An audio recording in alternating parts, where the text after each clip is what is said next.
Oi, gente, boa noite.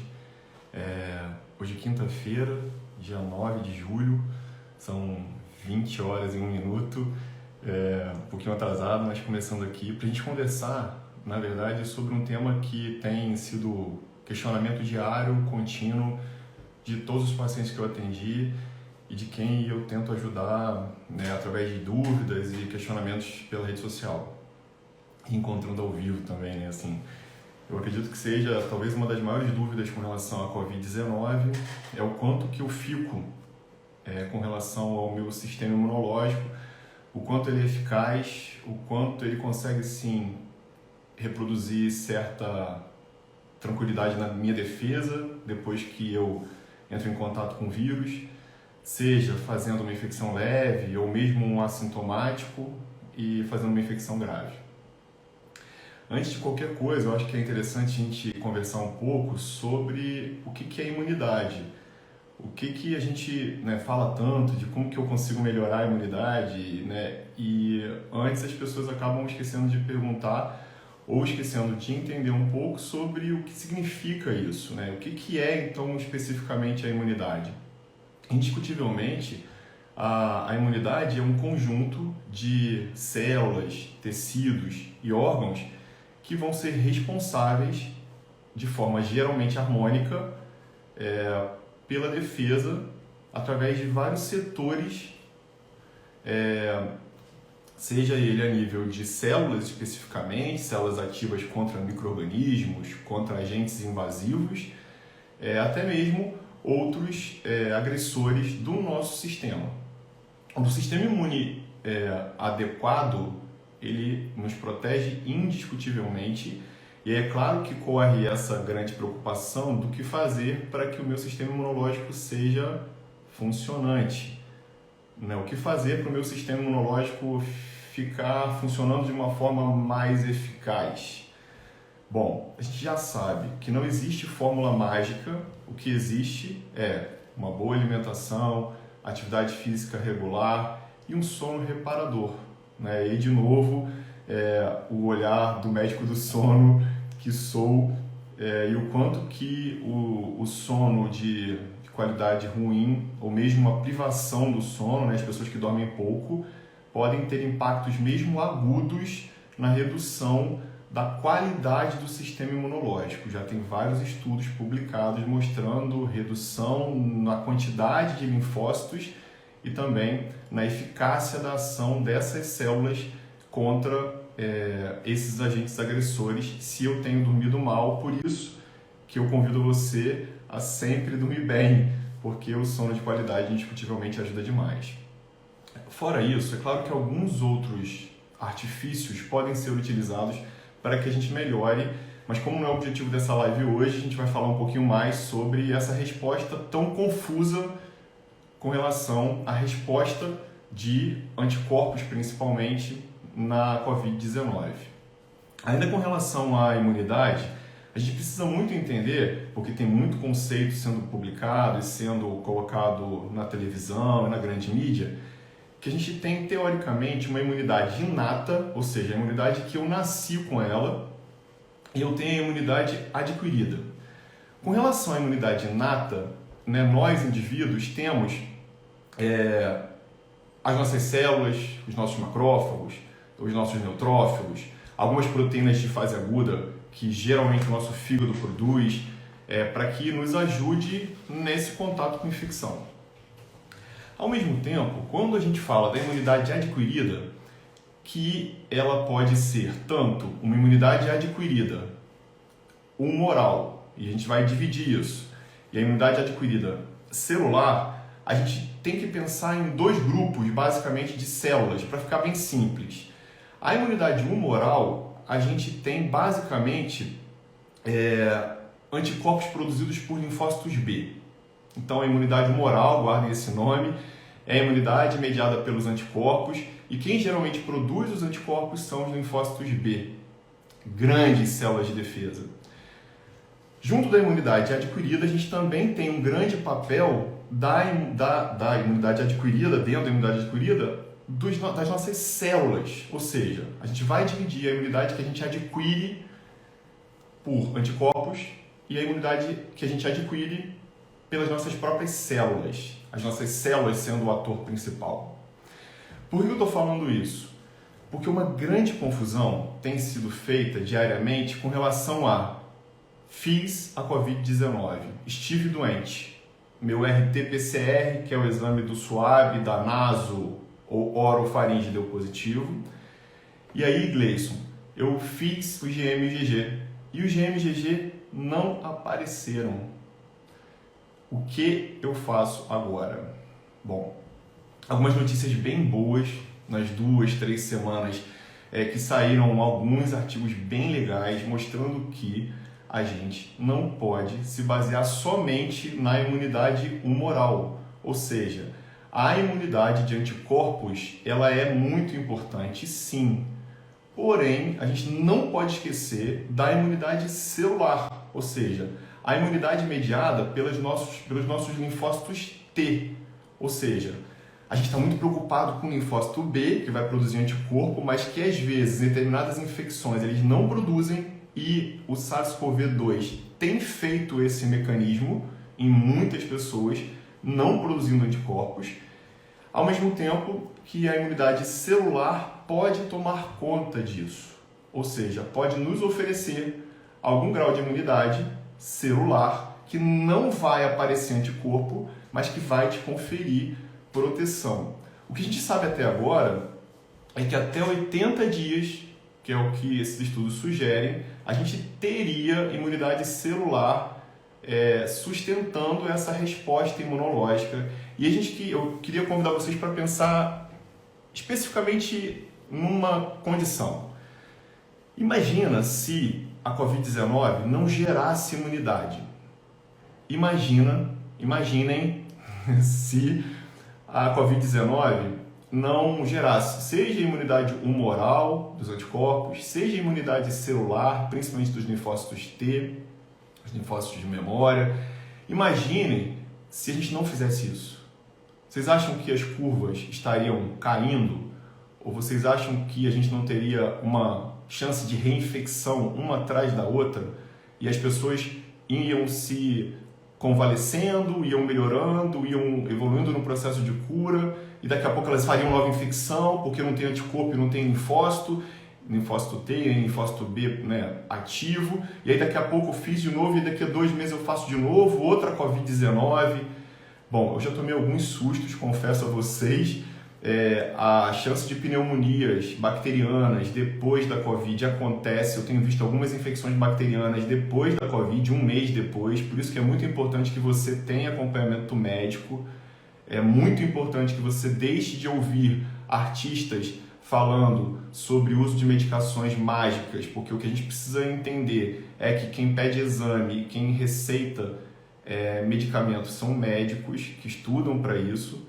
Mas eu acho que é bastante importante a gente não deixar de entender que a condução faz toda a diferença na evolução da doença, né? A condução clínica e o acompanhamento e a vigilância faz toda a diferença para que a gente realmente tenha ou minimize erro, né? A gente costuma dizer que uma doença tão nova em que a gente literalmente trocou o pneu do carro com ele correndo, porque ele não estava andando, o carro na Covid-19 correu, sem dúvida nenhuma, angustiou muito a gente, mas é claro que depois de um certo tempo, principalmente com algumas classes terapêuticas de medicação utilizadas principalmente nos pacientes que fizeram formas mais inflamatórias e formas mais graves, mudaram muito a evolução da doença indiscutivelmente nos últimos 60, 70 dias. Então eu acho que isso é bastante interessante. Uma vez que a gente entenda, né, uma vez entendido como que o sistema imunológico atua, eu queria citar 2 estudos, né, para vocês, para a gente realmente pensar nessa que foi a maior pergunta que fizeram lá nos meus questionamentos nos stories. Eu tive a Covid e cadê meus anticorpos? Aonde estão eles? Bom, um estudo publicado na França mostrou que as pessoas que fazem infecção em casa, ou seja, que a transmissão é intrafamiliar, essas pessoas elas teriam, teoricamente, mais chance de não soroconverterem.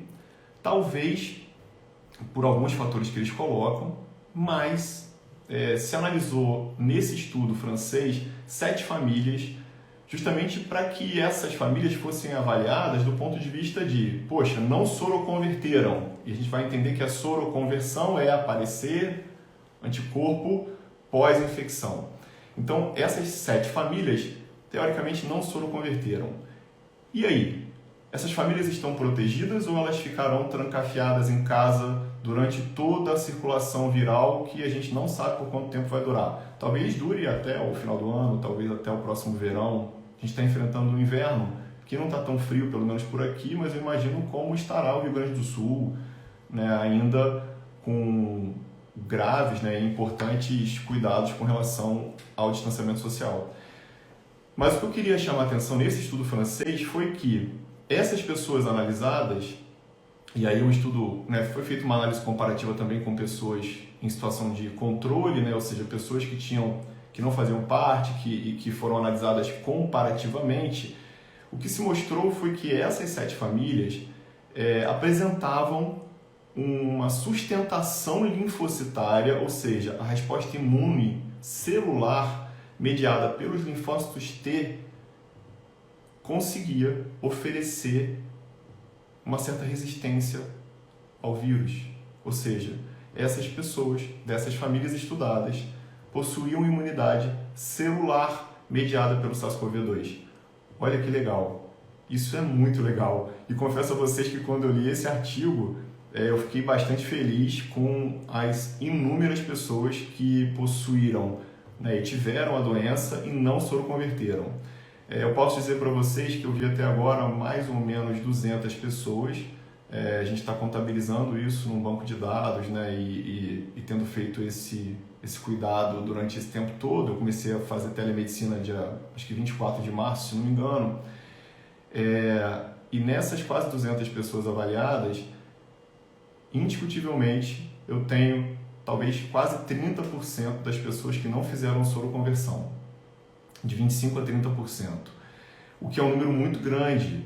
Outros estudos mostraram que a soroconversão não existia em talvez 13% das pessoas. É claro que vai depender muito do tempo em que eu peço os anticorpos depois da infecção. Então, eu não tenho como fazer essa análise comparativa só explicando para vocês, porque nesse estudo se esperou um pouco mais para que se desse o aval de que essas pessoas realmente não soroconverteram, né? Não apareceram anticorpos. Mas na minha população observada, e eu estou falando no grupo que eu tratei especificamente, que eu venho tratando, é alarmante a quantidade de pessoas que não fizeram anticorpos. E aí, imaginem que eu falo isso todos os dias, talvez 2 ou 3 ou 4 vezes, quando as pessoas me mandam os resultados dos anticorpos, IgM e IgG principalmente, e não estão positivos. Pegando esse gancho desse estudo, mas só explicando também um pouquinho para vocês, a imunidade pelo SARS-CoV-2 ela é tão complexa porque o vírus ele tem alguns mecanismos de evasão imune, alguns mecanismos de artimanha imunológica, e que certamente esses mecanismos fazem a confusão do sistema imunológico, e o que se postula é, inclusive, que alguns anticorpos não neutralizantes, ou seja, anticorpos que não conseguem se ligar ao receptor ACE2, por exemplo, esse receptor, lembrem-se, é aquele receptor que o vírus se conecta, né, se ancora para a penetrância celular. Então, a gente tem 2 classes de anticorpos, ou pelo menos 3 anticorpos documentados já até agora, mostrando que alguns anticorpos eles se ancoram nesses receptores, e aí nesse ancoramento ele bloqueia a possível penetração do vírus nessa célula. Então, esse anticorpo chamaremos de neutralizante, anticorpos que conseguem bloquear a entrada celular. E ao mesmo tempo a gente vai fazer uma análise comparativa com mais 2 outros tipos, pelo menos, de anticorpos que esse vírus provoca, que talvez até eles se liguem a citocinas ou se liguem a algumas outras substâncias ou mesmo células inflamatórias do próprio sistema imunológico nosso e faça confusão e faça inclusive uma resposta exagerada, uma resposta exacerbada, e aí desencadeiem toda aquela cascata inflamatória que eu já falei para vocês diversas vezes, que indiscutivelmente faz com que esses indivíduos, e alguns deles, evoluam para a forma mais grave da doença. Então, anticorpos neutralizantes, geralmente da classe IgG, são anticorpos interessantes e que é legal que todo mundo tenha, mas a gente tem uma linhagem de anticorpos que talvez atrapalhe. Isso tudo é postulado, isso tudo é ciência que está sendo construída dia a dia, né? Talvez daqui a 3 meses ou 15 dias eu possa dizer coisas diferentes do que eu estou dizendo hoje. A ciência ela é mutável à medida que o conhecimento avança. O que a gente não pode é não ter ciência, né? O que a gente está vendo aí todos os dias é uma série de pessoas, sim, preocupadas, né, com a evolução humana, mas talvez muitos aproveitadores tentando dizer que tem kits mágicos contra a infecção e contra a doença. Por isso a ciência é muito importante, né? A gente tem que entender que a ciência ela é fundamental no lidar humano. A vida humana, indiscutivelmente, ganha muito com a ciência bem aplicada. Por isso que a gente precisa ter cuidado com o que a gente assiste, com o que a gente ouve, né? Com o que a gente quer usar. Não dá para usar medicação, não dá para querer fazer protocolo se não tem evidência científica, né? Eu entendo toda a preocupação de todas as pessoas, eu e toda a classe de saúde tem se preocupado muito com a forma como a gente tem tratado essas pessoas com a Covid, mas a gente também precisa entender que não dá para fazer nada sem comprovação científica alguma. A gente precisa de alguma comprovação científica e nada melhor do que estudar e ler e não cansar e não parar de fazer isso. E não se impactar tanto com o que esse vírus pode causar e com que algumas medicações sim podem ter ação in vitro, mas podem não ter nenhuma ação em vivo.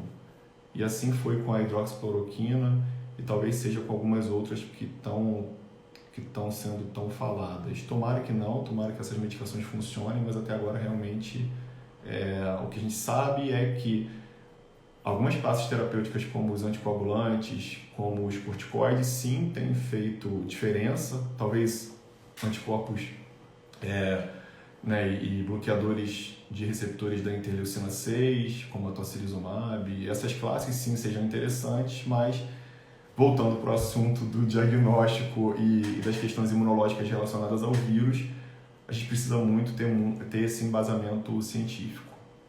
Ao mesmo tempo, um outro estudo esse estudo foi um estudo sueco. Esse estudo sueco, ele fazia uma análise muito legal com relação ao quanto de resposta celular e robusta resposta celular aconteceria nos indivíduos, nos indivíduos em convalescência, nos indivíduos curados, era o responsável sim pela imunidade desses indivíduos. Ou seja, esse estudo produzido pela Universidade de Estocolmo, na Suécia, mostrando que a imunidade celular sim tem um papel extremamente importante. Então as células T de memória, os linfócitos T de memória, ofereceriam o que talvez os anticorpos não oferecessem. E até se postula também, nesses dois estudos bastante interessantes com relação à imunidade celular, se talvez na infecção pelo SARS-CoV-2 a resposta imunicelular possa ocupar o que classicamente a gente viu a vida inteira nas infecções virais. O que a gente está acostumado a ver nas infecções virais de uma certa forma primeiro, IgM aparecer bem antes do IgG. O SARS-CoV-2 não faz isso. O SARS-CoV-2 muitas vezes gera o IgM e o IgG ao mesmo tempo. Só para a gente entender, a IgG e a IgM são anticorpos, né? São classes de anticorpos e que geralmente o IgM está mais relacionado à fase aguda e por isso ele não é tão neutralizante, ele talvez não seja tão capaz de diminuir essa reação toda que o vírus causa, né? De potencializar a proteção, e o IgG seria esse, protetor, esse que eu quero muito ter. Né? A gente fica brincando que o sonho de consumo não é mais o carro novo, não é a comida na mesa, é o IgG positivo. Mas é claro que tudo isso é importante, né? Ainda mais no meio desse contexto e nesse âmbito social tão angustiante que todos nós temos vivido, alguns mais, alguns menos, com relação a todas as dificuldades que esse vírus trouxe. Mas esse vírus, para que a gente entenda, ele oferece algumas demandas muito diferentes, que a gente não tinha costume de ver. E uma delas é talvez essa resposta celular sendo responsável por uma imunidade, se Deus quiser, mais duradoura. A gente não consegue dizer quanto tempo de imunidade. Então, uma outra pergunta que me fizeram foi essa, aproveitando para responder. O que a gente sabe é o seguinte, e aí fazendo só uma análise histórica do que existe com relação à família Coronaviridae. A família Coronaviridae, ela tem, teoricamente, vírus que são os coronavírus sazonais. Esses, certamente, eu já tive infecção todo ano. Eu sou pneumologista, tendo infecção respiratória, crianças e adultos que tossem, que espirram, a gente não usa máscara erroneamente. Espero muito que a partir de agora nós, ocidentais, façamos como os chineses e os japoneses, que usem máscara a partir do momento em que eu estou tossindo ou espirrando. E vou achar muito legal se esses pacientes chegarem no consultório de máscara a partir desse momento e assim por diante, que isso fique, se você estiver tossindo ou espirrando. Mas o que a gente entende é que os coronavírus sazonais, assim chamados porque eles rodam todo ano, e por que eles rodam todo ano? Porque os coronavírus sazonais, eles não causam imunidade definitiva. A imunidade provocada pelos coronavírus sazonais, em média, dura em torno de 40 semanas. Então, eles não oferecem nem imunidade celular e nem imunidade humoral duradoura. E eles estão aí todos os anos em crianças, adultos e idosos. E eu certamente já tive contato com vários. Você que está me ouvindo também. A gente tem uma outra reflexão com relação ao SARS-CoV-1. O SARS-CoV-1, o irmão do SARS-CoV-2, ele hoje tem pessoas que fizeram a infecção pelo SARS-CoV-1 há 18, 19 anos atrás, que ainda tem titulação de anticorpo no sangue, ou seja, anticorpos que ainda duraram e estão durando 19 anos. Olha que legal. É isso que a gente torce pro SARS-CoV-2, não é isso? Ninguém vai aguentar uma pandemia de novo o ano que vem, né? A gente vai realmente pedir muito a Deus para que a gente não receba essa indulgência. Mas, indiscutivelmente, o que é importante é que a gente torça, primeiro, para que o SARS-CoV-2 ofereça imunidade duradoura e, se não for humoral, mediada por anticorpos, principalmente das classes IgG, que tenha uma imunidade celular mediada por linfócitos T, linfócitos de memória, que sim permita que a gente fique imune por muitos e muitos e muitos anos. Isso, indiscutivelmente, é o que a gente mais pede. Uma outra pergunta também que me fizeram durante nos stories, quando eu perguntei para vocês para a gente ter essa avaliação, foi sobre o RT-PCR. Eu acho que é bem legal a gente conversar um pouco sobre o que existe de teste laboratorial para diagnóstico da Covid-19. Bom, qual é a forma de diagnóstico da Covid-19? A gente tem duas formas de diagnosticar a Covid, ou melhor, uma única forma de diagnosticar a Covid adequadamente.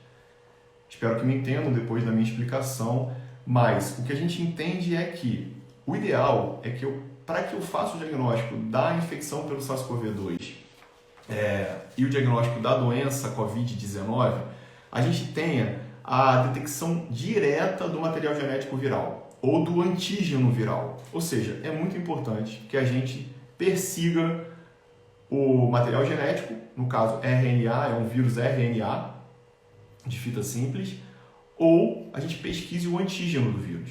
Tá? Então, metabólitos do vírus, epítopos do vírus, que são fragmentos proteicos do vírus. Essa é a primeira forma diagnóstica da presença do SARS-CoV-2 no nosso organismo, não esquecendo que o SARS-CoV-2 ele só vai estar positivo intracelular, ou seja, ele precisa da ação intracelular, ele precisa estar dentro da célula para fazer nova replicação. A gente não pode esquecer que ele utiliza de partes celulares para se renovar, né? Para se montar. Então ele precisa de membrana, ele precisa de material lipídico, ele precisa de restos celulares daquela célula que ele lesionou dentro do endossomo com a multiplicação, para que ele se forme, né? Para que ele se integre e se espalhe e faça viremia. O que é viremia? Justamente o espalhamento, né? É o andar dele através do sangue. Então, a gente tem esse método inicial, e aí esse método, a gente faz a detecção desse vírus por antígeno, né, ou por material genético, pelo teste molecular, pelo RT-PCR, que é a reação em cadeia de polimerase por transcriptase reversa. E esse RT-PCR, para todo mundo entender, é o teste do nariz, e que muitos serviços fazem nariz e boca, porque aumenta um pouco a sensibilidade do teste, e aí por isso se faz a coleta dupla. Alguns serviços optam pela coleta única de cavidade nasal, mas isso é um consenso, né, de cada serviço, na verdade é uma avaliação individualizada. E aí, a outra forma de detecção direta do vírus, dos metabólitos dele, seria a pesquisa do antígeno. Essa detecção de antígeno, ontem eu tive o prazer de assistir lá no NUPEM, aqui no FRJ Macaé, fiquei muito orgulhoso, junto com o professor Rodrigo, o professor Tanuri, fiquei muito feliz de ver que daqui a pouco, né, isso pode ser uma realidade. Então é claro que os estudos vão começar, as avaliações vão começar, mas isso pode ser realmente mais uma inovação da nossa universidade. Então a gente fica muito feliz, e por isso que notícia boa a gente não pode deixar de fazer, né, e de falar. Talvez daqui a um tempo a gente já tenha isso. É claro que precisa de validação, precisa de avaliação, precisa de toda uma sistemática de cuidado, mas eu acho que esse binômio, né, o FRJ, a universidade, em Macaé, que eu sempre fui um grande defensor, quem me conhece de pertinho sabe, e a gerência local, né, a prefeitura, o governo municipal, o poder público municipal, que tem abrilhantado de forma muito, muito, muito significativa o cuidado, né, de todos nós, né, munícipes, com relação à Covid-19,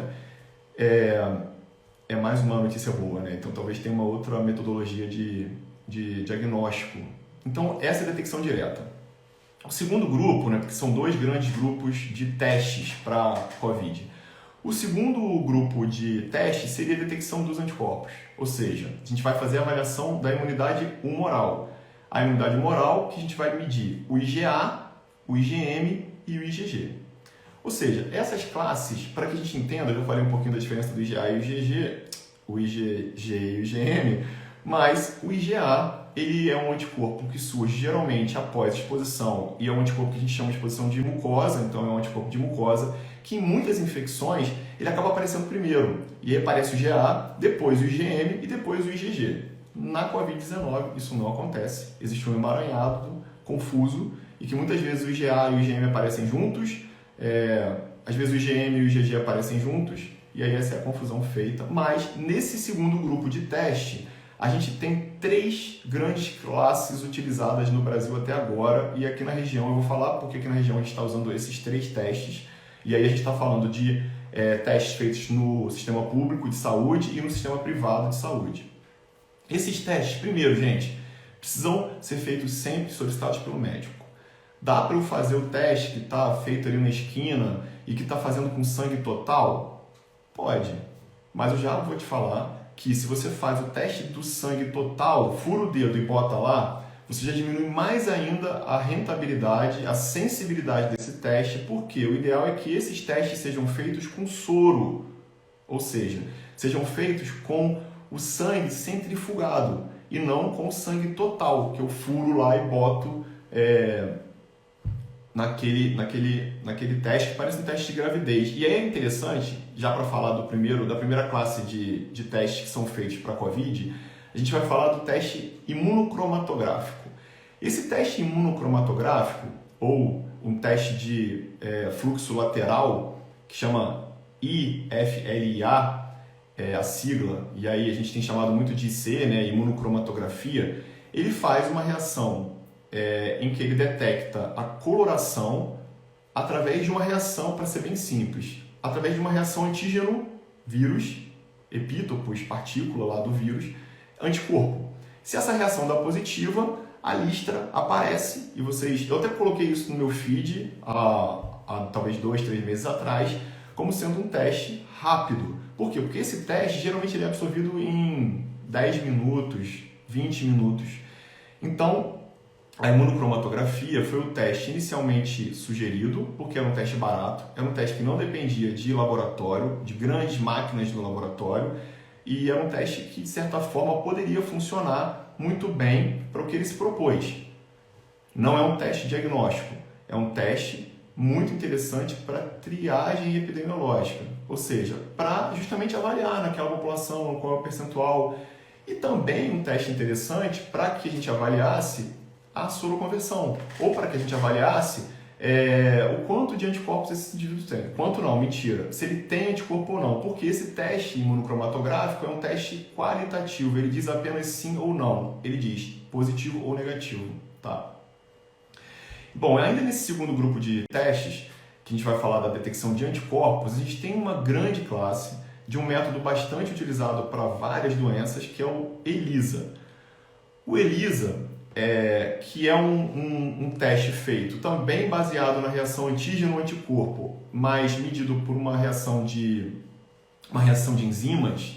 Então, esse teste enzimático, que chamamos ELISA, essa é a sigla, é um teste que sim mostra uma sensibilidade melhor do que esse teste imunocromatográfico, que é o teste rápido aí que todo mundo está fazendo, que a prefeitura tem feito para a triagem epidemiológica, né, para essa questão da vigilância epidemiológica, que é muito interessante. A gente conseguiu em Macaé, através desse trabalho, demonstrar que alguns bairros possuem uma prevalência maior do que outros bairros, e é isso que eu queria chamar a atenção de todos vocês, mas principalmente dos profissionais de saúde, que a gente tem que ter muito cuidado quando a gente avalia o teste rápido, porque o teste rápido vai avaliar a prevalência, não vai avaliar incidência de doença. Isso é muito interessante, é muito importante. Por quê? Porque pode ser que a gente esteja tomando decisões baseadas num teste que avalia prevalência, baseado num teste de IgM e IgG, e às vezes de anticorpos duplos, né? Porque alguns testes desses fazem pesquisa de IgM e IgG ao mesmo tempo, anticorpos totais eles chamam, e essa detecção, ela mede prevalência. Por quê? Porque, na verdade, ela dá uma noção de quantas pessoas soroconverteram, né, de quantas pessoas têm anticorpos, mas provavelmente essas pessoas estarão por mais de pelo menos 10 dias de infecção pelo SARS-CoV-2. A incidência da doença ela é medida pelo teste molecular, pelo RT-PCR, que eu falei que é a pesquisa lá do antígeno, né, ou pesquisa no RT-PCR do material genético do vírus. Só para a gente entender que a incidência ela precisa ser medida com o RT-PCR e a prevalência ela precisa ser medida, ou pode ser medida, pela análise de anticorpos. Tá? Então, talvez a curva ainda esteja aumentando, mas o que a gente precisa analisar é a análise que deve ser feita, principalmente pelos órgãos que tomam decisão, a incidência baseada no RT-PCR, que eu estou aumentando, né? O NUPEM, o FRJ já vai passar para daqui a pouco 120 testes, né? Mais de 100 testes dia. Olha que notícia top, né? A universidade ajudando e fomentando tudo isso, por isso que a gente precisa de doação para a universidade, para que a universidade continue fazendo e trabalhando, uma vez que a gente tem entendido que não tem sido muito prioridade o investimento na educação no nosso país. Isso é uma pena, mas, bom, não é dia para a gente falar disso hoje. Então, realmente, o que eu acho que é interessante é a gente entender que a tomada de decisão ela precisa ser feita muito com relação a percentual de leitos ocupados de terapia intensiva. A gente precisa ter tomada de decisão com a incidência, ou seja, o número de pessoas diagnosticadas com RT-PCR, se essa curva aumenta ou não, e não baseado só na análise de prevalência, que é justamente a presença de anticorpos que podem ter 10 dias, 20 dias, 30 dias, 40 dias, 50 dias, 60 dias, 90 dias ou pode não ter. Isso tem que ficar bastante claro. para que a gente entenda que a tomada de decisão precisa ser feita de forma correta, porque senão a gente acaba esticando mais esse alívio, né, para que as pessoas possam retornar devagar ao trabalho, para que as pessoas possam realmente retomar sua vida social e econômica, porque é isso que todo mundo hoje, depois de tanto tempo de estar em casa, desejam.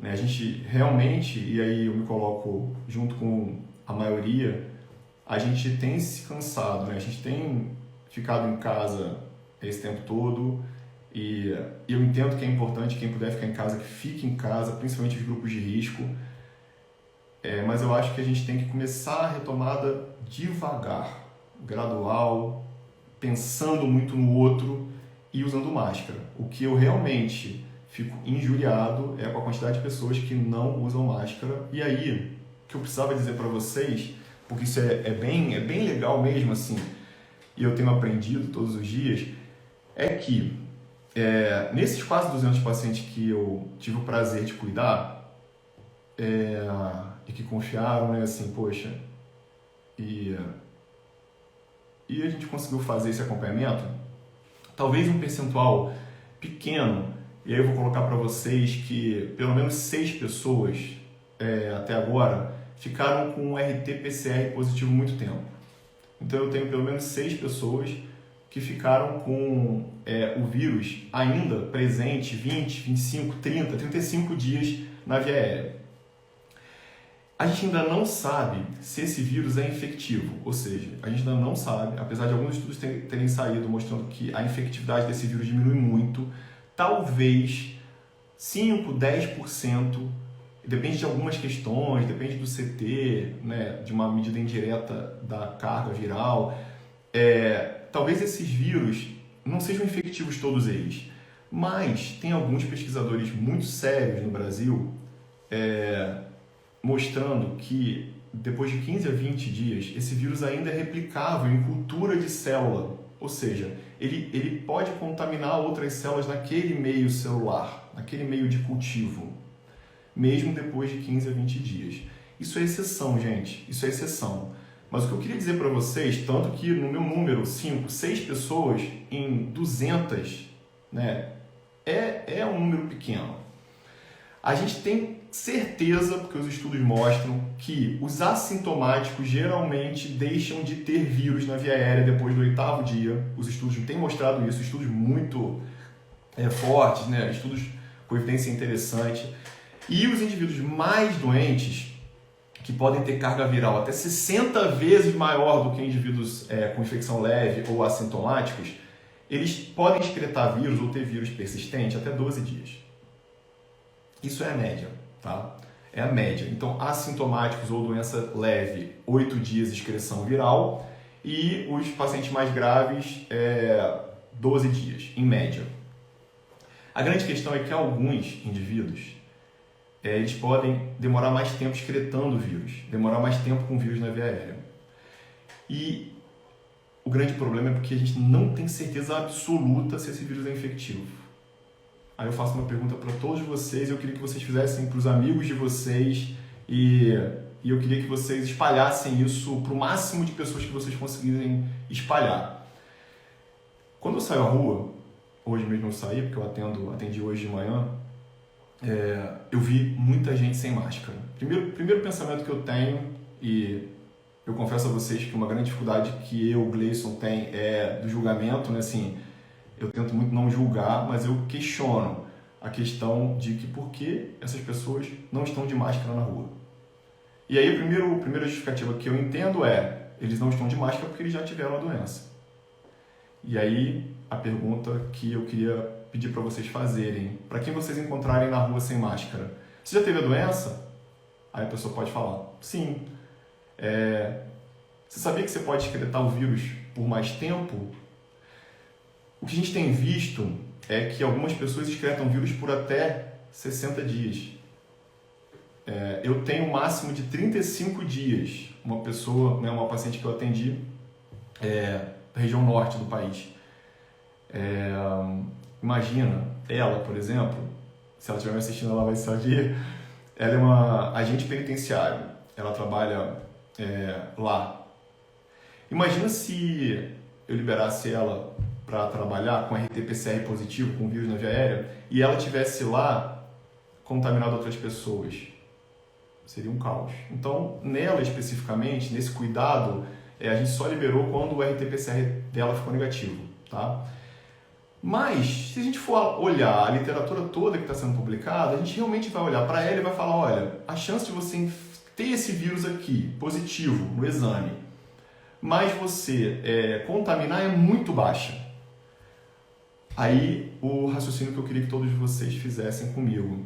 Imagina se ela saísse para o supermercado ou para a farmácia, não ter tido feito o teste RT-PCR de controle e se ela tossisse ou espirrasse. Ou se ela simplesmente conversasse com alguém sem máscara. Ela poderia transmitir? Poderia. Então, mesmo que você tenha feito a doença, mesmo que você tenha sido infectado pelo SARS-CoV-2, o meu pedido e o pedido de toda a classe de saúde é que mantenha o uso da máscara. Não é porque você teve que você tem que ficar sem máscara, porque você ainda pode excretar vírus.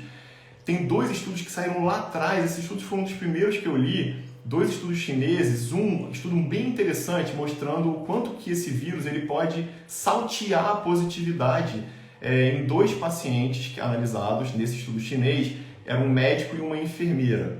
Os 2 fizeram forma leve de doença, mas eles, por um período de mais de 30 dias, foram acompanhados com RT-PCR seriado. De 3 em 3 dias, de 2 em 2 dias, eram feitos RT-PCR desses 2 indivíduos, o médico e a enfermeira. E aí, olha que interessante. Um dia dava positivo, o outro dia negativo. Eu falava, oh, que legal, negativo. No outro dia positivo de novo, outro dia negativo, outro dia positivo de novo, outro dia negativo, outro dia positivo de novo. E eles ficaram mais de 30 dias excretando o vírus. Não sei se é infectivo, não sei se esse vírus era capaz de causar doença. Entendem? Mas por isso que o uso da máscara é fundamental. O uso da máscara, ele vai proteger se você estiver excretando o vírus. Então, usar máscara não é para que Gleison se proteja, para que todos nós nos protejamos, mas é para que a gente proteja o outro. Porque se eu tiver a Covid, que eu ainda não tive, acredito, porque as minhas sorologias foram negativas, eu posso transmitir, se esse vírus for viável. E tem como eu ter certeza se esse vírus é viável ou não? Ainda não tenho certeza. Tá? Apesar de, da maioria dos estudos mostrarem que eles não são viáveis na maioria. Tá? Então é só mais um cuidado. E aí, se vocês me permitirem, eu vou ficar falando aqui até amanhã. E eu acho que tem um monte de perguntas, são 42 minutos já. Eu vou para as perguntas. Vamos lá. Primeiro, agradecer, são quase 200 pessoas aqui comigo. Então, poxa, fico muito feliz, um monte de paciente, muito legal. Muito legal, fico muito feliz mesmo de vocês estarem por aqui. Um monte de paciente, muito legal. Um monte de gente conhecida, todo mundo, né? Poxa, muito legal aqui. Vamos lá. O IgG sumir em 3 meses, muito louco isso. Paty Toledo falando. Então, gente, outra coisa que a gente precisa... não sei se todo mundo estava desde o início, mas assim, a gente precisa entender muito assim, que se você tem uma sorologia positiva, já o IgG positivo, evita ficar fazendo toda hora para testar. Por quê? Isso vai confundir. A gente precisa lembrar que o IgG e o IgM, dependendo do teste, do método que você fizer, ele é muito variável. Então, só para a gente não esquecer, a gente vai ter uma sensibilidade naqueles pacientes que têm a COVID em áreas com determinada prevalência, ou seja, com determinada presença da doença, a gente vai ter a sensibilidade do imunocromatográfico, que é o teste rápido, que gira em torno de 66%. Ou seja, 34% não farão o diagnóstico. Ou poderão alterar. Uma hora positivo, outra hora negativo. Tá? Uma outra coisa o ELISA, ele teria uma sensibilidade para a doença, né, para a positividade nos doentes, que varia em torno de 84%. Já o CLIA, que é o teste que eu ainda não falei, que é a quimioluminescência, e aí depois no Brasil a gente já recebeu, e aqui em Macaé a gente já tem o ECLIA, que é a eletroquimioluminescência. Então a gente tem imunocromatográfico, menos sensível, ELISA, que é o imunoensaio enzimático, um pouco melhor, 84% de sensibilidade. O primeiro, imunocromatográfico, 66% de sensibilidade. O ELISA, 84% de sensibilidade. E o CLIA, que é a quimioluminescência, que é, teoricamente, o melhor teste, o melhor método, em torno de 98% de sensibilidade. Isso é o que os estudos têm mostrado. É claro que isso é variável, é claro que isso depende de quem executa, depende de uma série de questões, mas teoricamente até agora o que a gente tem visto de forma mais interessante para análise do segundo bloco de avaliação, que é a pesquisa de anticorpos, o ECLIA e a quimioluminescência, então a eletroquimioluminescência ou a quimioluminescência, são métodos superiores com relação à sensibilidade para pesquisa de anticorpos na Covid-19. A grande questão é que a gente fica torcendo muito para que a gente não perca esse GG que a gente falou dos anticorpos neutralizantes, né? Então, será que se eu perdi o GG eu não estou mais imune? É o que eu falei no início. Provavelmente não, porque eu tenho o linfócito T, eu tenho toda a rede linfocitária de proteção e de memória por trás aí, e a gente sem dúvida nenhuma poderia ter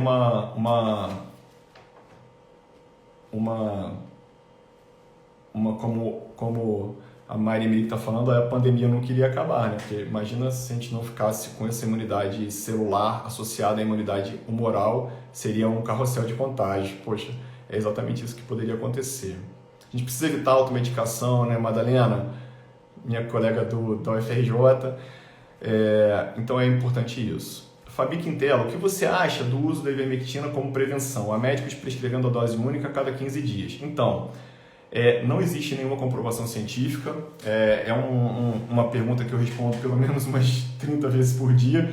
Peço até perdão a vocês, né, se eu não respondo ou, se eu respondo muito simples, porque realmente eu não consigo responder isso, né, muitas vezes. Por isso que é legal ter a live, porque a gente pode conversar um pouco melhor sobre aqui.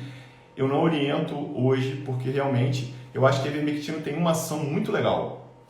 Ela é muito eficiente para alguns eumintos, né, para alguns, como vermífugo, é uma droga bem interessante. E ela, dentro do assunto Covid, o que eu tenho usado naquele indivíduo que já me demonstra um fenótipo hiperinflamatório, eu tenho feito ivermectina, porque a gente sabe já há algum tempo, desde que eu fazia terapia intensiva, eu fui chefe de terapia intensiva, fui rotina de terapia intensiva há alguns anos na minha vida, larguei depois que eu comecei a estudar sono, mas a gente faz ivermectina especificamente para que a gente faça o extermínio de estrongiloides, e os estrongiloides, eles são uma classe que carrega bactérias junto dele. E quando eu faço o corticoide em dose mais alta na síndrome clínica mais grave e hiperinflamatória do indivíduo com a Covid na forma mais grave, se existir o estrongiloides, ele pode fazer disseminação e sepse, infecção generalizada de gram-negativos. Isso complica muito a vida dos indivíduos, se eu não tiver exterminado esse verme, que é o estrongiloides. Então a aplicação da ivermectina é bem legal nesse sentido. Com relação às outras indicações, tem alguns estudos, se não me engano, são 15 estudos já catalogados no Clinical Trials com ivermectina, mas até agora nenhum resultado saiu, e então tudo que está sendo feito ainda não é medicina baseada em evidência e somente observação de vários grupos. Eu respeito, mas eu não tenho feito de forma sistematizada. Da mesma forma, gente, foi a questão da hidroxicloroquina, né? Vocês lembram, e foi bem confuso também, e a gente precisa realmente entender que isso pode fazer a gente perder muito tempo, e tempo nessa doença indiscutivelmente é muito precioso, né? Qual o tempo para ter o resultado do teste SWAB? Poxa, muito boa pergunta. O SWAB, ele começa a ter uma sensibilidade boa, 73%, 74%, a partir do terceiro, quarto dia de sintomas. Então, quanto que eu posso coletar o RT-PCR? A partir do quarto dia ou do terceiro ou oitavo dia de sintomas. Então, eu vou contar, poxa, eu comecei com uma dor de cabeça, eu comecei com alteração de paladar e olfato, comecei com o nariz entupido com uma dor de garganta, então eu conto D1, e aí no quarto dia, no quinto dia eu já posso coletar idealmente o RT-PCR, então RT-PCR do terceiro ou oitavo dia. Depois disso a sensibilidade já cai. E aí entra o lugar das sorologias, ou seja, ao invés de pesquisar o antígeno e o material genético do vírus pelo RT-PCR, eu posso pesquisar os anticorpos depois. Eu, particularmente, tenho uma condução de tentar fazer RT-PCR em todo mundo para diagnóstico. Então, assim, a minha condução dos pacientes que eu cuido, eu tento fazer o RT-PCR mesmo quando essa doença já tem mais de 10, 12, 15 dias. Por quê? Porque eu tenho visto RT-PCR ainda positivo. Então, eu peço RT-PCR porque se o paciente me perguntar, Gleison, e aí, eu tenho a doença? Eu vou te falar, tem. Tem porque você tem um RT-PCR positivo, né? Então, se a gente tem locais já validados, a gente pode acreditar que esse RT-PCR foi positivo porque detectou material genético em pelo menos 3 alvos analisados, ou pelo menos 2 alvos analisados do vírus, né? Das proteínas spike, e das proteínas que o RT-PCR analisa. Então, é bem interessante perceber que o grande problema, talvez, dos testes sorológicos são as pessoas quererem fazer IgA, IgM e IgG com 2 dias de doença. Eu comecei a ter cefaleia. E outra coisa, a cefaleia é bem interessante porque o estudo observacional de mais de 100 pacientes mostrou que a presença de cefaleia encurta o período sintomático, ou seja, talvez a presença de cefaleia, pelo menos nesse grupo analisado, assim como na presença de alteração de olfato e paladar, anosmia e ageusia, podem ser fatores de prognóstico bom. Então, não é uma conversa de prognóstico, mas não podia deixar de falar isso. A presença de cefaleia, ela encurtou o tempo de sintomas, né, naqueles indivíduos que se queixaram de cefaleia no período pré-sintomático, né, no período sintomático. Então, a cefaleia pode ser, pelo menos nesse grupo analisado, um fator prognóstico interessante. Assim como a anosmia e a ageusia, alteração de paladar e olfato, que em alguns estudos, e um estudo especificamente bem legal, mostrou que a chance desses indivíduos com alteração de paladar e olfato tinham 10 vezes menos chance de serem internados. Olha só que número bom. Então, se você tiver a COVID, torça para que tenha alteração de paladar e olfato. IgM positivo e IgG negativo, ele vai ainda positivar? Provavelmente sim. Então, se você já fez a soroconversão com IgM, essa classe de IgG provavelmente vai aparecer. Talvez ela demore a aparecer, tem alguns estudos mostrando um delay, né, um atraso maior para o IgG começar a aparecer, mas eu entendo que nesse indivíduo que já fez o IgM, a chance dele fazer IgG é bastante grande, então eu acho que vale a pena fazer. Ludmila, conseguimos fazer esse exame em Macaé, mesmo tendo sido assintomático? Consegue, Ludmila, mas eu acho que é legal conversar com o médico da sua confiança, com o seu clínico, né? Porque eu acho que é legal ter uma orientação adequada de qual teste fazer. Se você está assintomático e quer fazer só para tirar dúvida, legal, mas eu acho que é interessante também até entender que talvez não precise fazer, a não ser que, queira realmente tirar dúvida. Tiago, falando aqui, teste positivo no PCR, mas 15 dias depois o sorológico deu negativo. Posso ter essa imunidade celular? Pode, olha só. Tiago, eu não te sugiro fazer no 15º dia. O que a gente sabe, eu vou falar bem específico para você, porque eu li, desculpa gente, eu li esse artigo hoje, não consegui gravar ainda, mas assim, eu sei que a gente sabe nesse estudo, pelo menos analisado, que o RT-PCR ele acaba tendo um plus de positividade, pelo menos aí, aliás, o IgM e o IgG, desculpe gente, ele começa a ter um plus de 85% no 15º dia, ele vai para 91% no 16º dia de positividade. Então, o melhor dia para coletar a sorologia é o 16º dia de doença. Tá? Então, se puder esperar para testar a sorologia, teste com 16 dias de doença, porque ele pula de 85 no 15º para 91 no 16º dia. Então, talvez você pudesse esperar mais 2 dias para fazer o IgM e o IgG. IgG reagente pode ser de outro SARS-CoV? Então, Alene, a princípio não, tá? Então, a gente entende que o IgG reagente, ele tem, dependendo do método, uma certa especificidade maior, e aí é claro que a especificidade é variável de acordo com o método que você fez, mas eles são mais específicos realmente para o SARS-CoV-2, tá?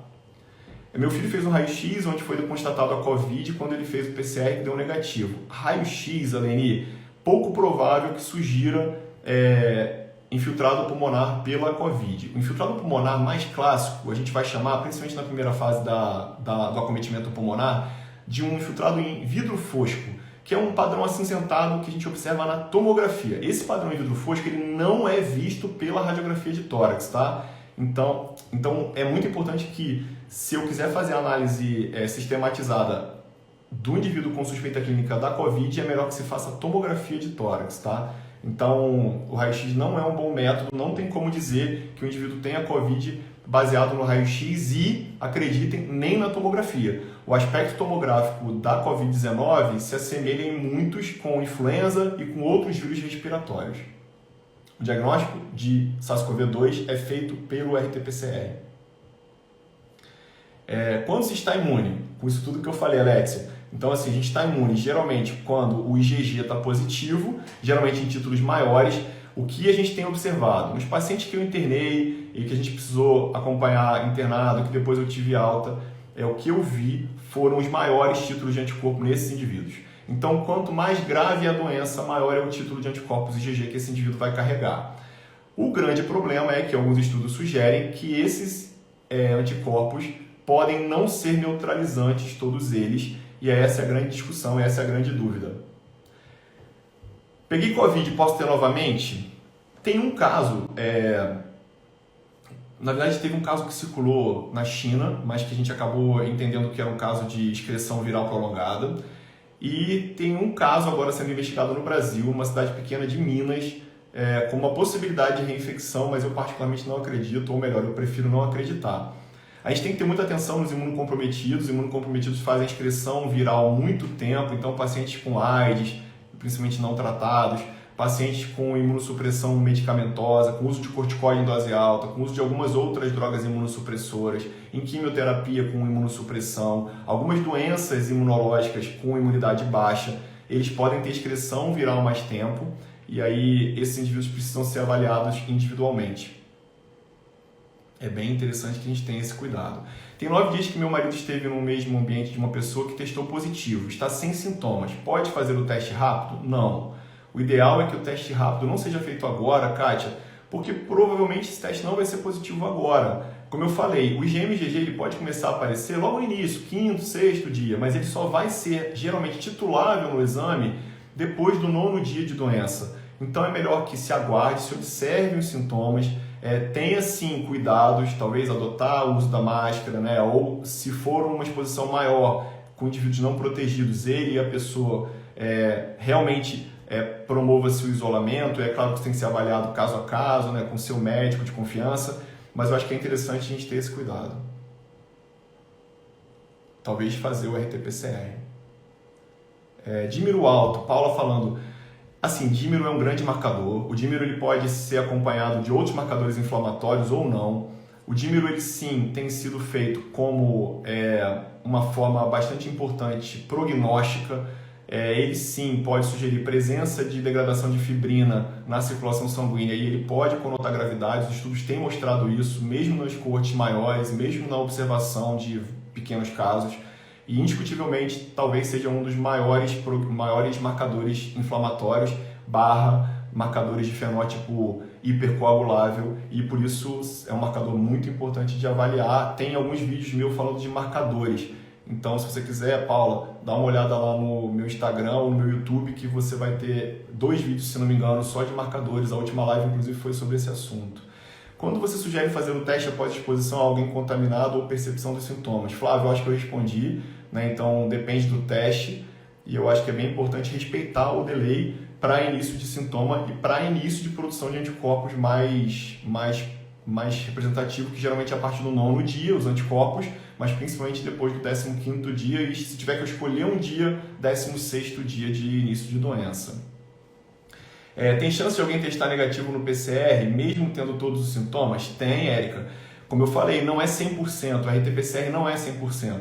Né? Ele varia muito, de 60% até 85%, 90% de positividade, não é um teste 100%.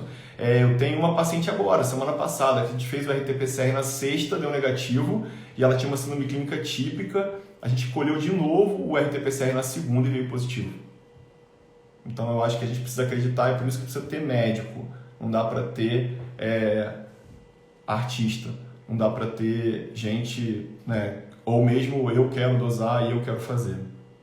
Cristiane falando, tive o Covid, como você sabe, estou imune. Então, eu acho que tudo isso que a gente conversou até agora é porque, caramba, faltam 20 segundos. Gente, queria agradecer. Depois a gente pode conversar mais, fazer outra live, mas eu preciso encerrar para poder salvar a live, para as pessoas assistirem. Muito obrigado, boa semana, bom final de semana para vocês.